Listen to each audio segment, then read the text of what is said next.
Heavy heart at home. Eala on pressure, pride, and her people. Playing at home is supposed to feel like comfort. Familiar voices, familiar faces. A crowd that cheers not just for your points, but for you. But for Alex Eala, this week proved that home support can feel like both a hug and a weight on your shoulders at the same time. It's a two-sided sword. On one end, it does cushion the blow because you know that they're there for you and they support. On the other hand, it hurts a little more and is a little harder to accept because you want to do the best for them, she stated following her exit from the WTA Philippines Open. That's the reality of competing in front of your own people. The love is louder, but so is a desire not to let anyone down. Still, when she looked back on her performance, Eala held on to one important truth. She gave everything she had.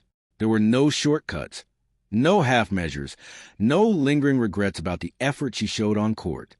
And when she zoomed out, she didn't allow one result to define the bigger picture. I think I gave my all today and there were no regrets, so I'm happy about that. I think this tournament, although it's not yet done, has been a great success. Just the turnout of people, seeing how much they've enjoyed, hearing the feedback from other players and from people in the WTA. I think it couldn't have turned out better for a first edition. There was pride in her voice, not just as competitor, but as someone watching tennis take meaningful steps forward in her own country. I'm so happy that I got to be a part of it, and I'm so happy that I was able to see it unfold.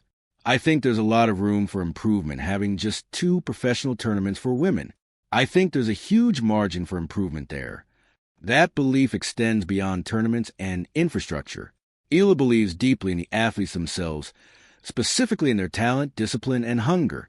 Filipinos are super hardworking, super passionate. So I'm sure if we nourish our tennis players, then slowly we can start to build more and more champions. Loss, however, is unavoidable in tennis. More than most sports, it forces players to sit with defeat often and learn how to move forward quickly. That small interval where you decide on your next move can make the biggest impact on your game.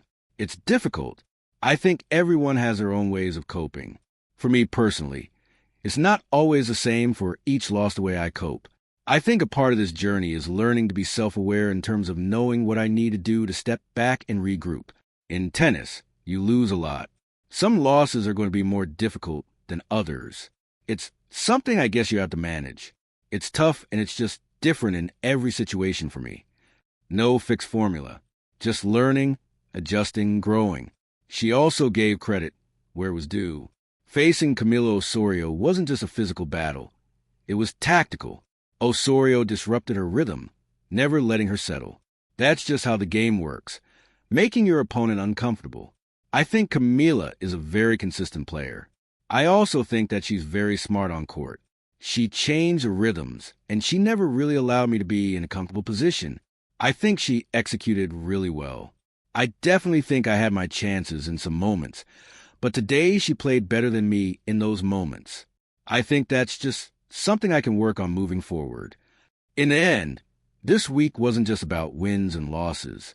It was about pride, pressure, growth, and the complicated beauty of playing at home, where the cheers are louder, the emotions heavier, and the lessons deeper. And if there's one thing Alex Eala made clear, it's this. She's not done learning, and she's not done building.